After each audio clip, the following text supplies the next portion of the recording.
Good morning, everyone. It's Alyce. It's good to see you.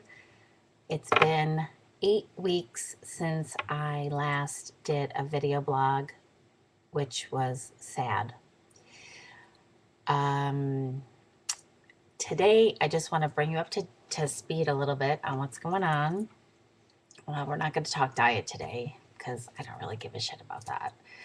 Um, well, first, let me tell you a funny story. So, yesterday I was in Borders, and Borders is closing. Obviously, everybody knows that. Borders is the place where I go to shit. I don't know what it is about the place, but every time I'm constipated, I go there. So I went into Borders and I had to go. So I ran to the back where it is and it says employees only. So I'm like, well, of course it's open. So I go in there and it was like right coming out. So there we go. I have to fix this because I'm sitting too straight. Okay. So anyway, so I go, I immediately shit, and I go to grab a toilet paper, and there's no toilet paper. I started using these like always wipes. So you do dry, dry, wet. So you clean yourself after you shit out in public or even at home. I had none in my bag. There wasn't even like, I couldn't even rip the end of the toilet paper, the roll, because it was like that big hard cardboard roll. So I took a piece of yellow legal pad that I had something very important written on, ripped it in half. It does wipe the shit, but it has no absorbency. So to wipe, then fold it, right? So I wipe my ass, I fold it so I can then wipe the front. It didn't suck it up. So then, with my pants kind of down so it didn't touch my privates, I go to the next stall, nothing, and I'm praying. Go to the final stall, which is the stall I usually use, but mind you, it's the big stall. I like the big stall, even though I'm not handicapped. Go in there, there's toilet paper, I'm able to clean up whatever, and I leave. So when it says employees only, schmuck, don't use it. But I couldn't wait. So anyway, that's my funny shit story of the day. So I'm going to give you a short, brief thing of what's going on. I don't know what I'm going to do next, and this is why. In February 16th, my husband wasn't feeling well. We took a blood test to find out that his white blood count was very, very high. I asked that he be admitted to the hospital, ran a battery of tests. We were actually put in a unit for contagious diseases.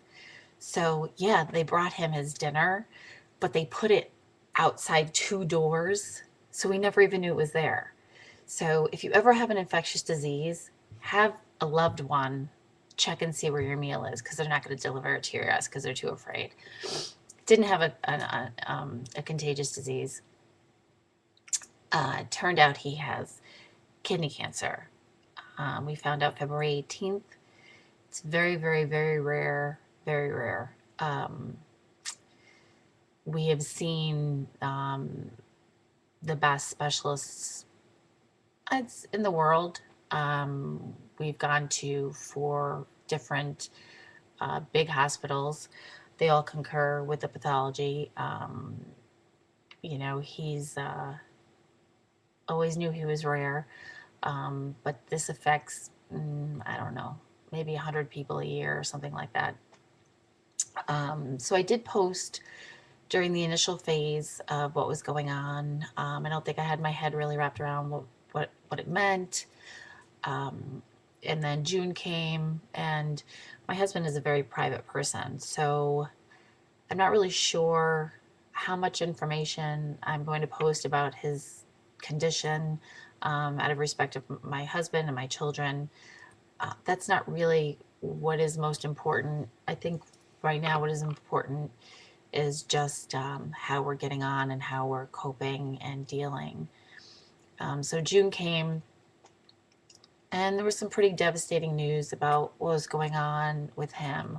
And I actually just could not handle going to work every day. And this kind of was starting to feel like work. Couldn't talk about my weight. My weight really became very unimportant.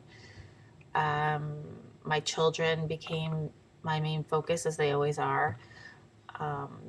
My family has been tremendous. My friends have been a godsend.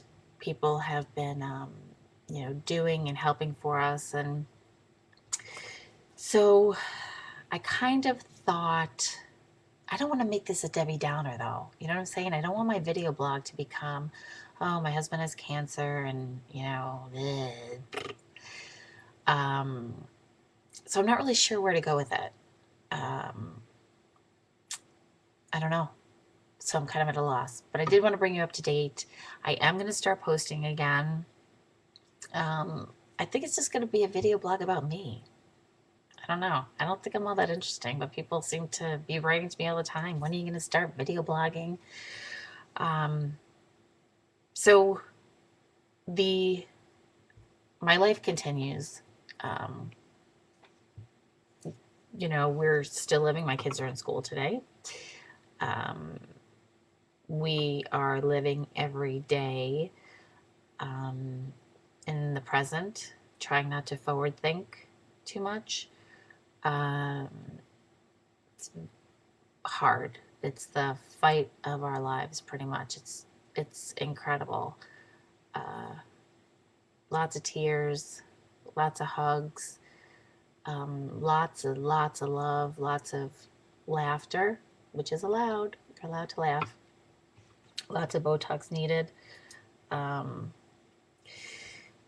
So maybe tomorrow I'll start talking. This is really long. It's almost 7 minutes of me just kind of bringing you up to date. He's my husband is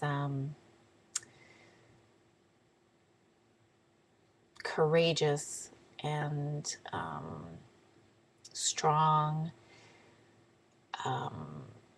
caring. He's the best father in the world. I know people say that, but he really is. He has his legacy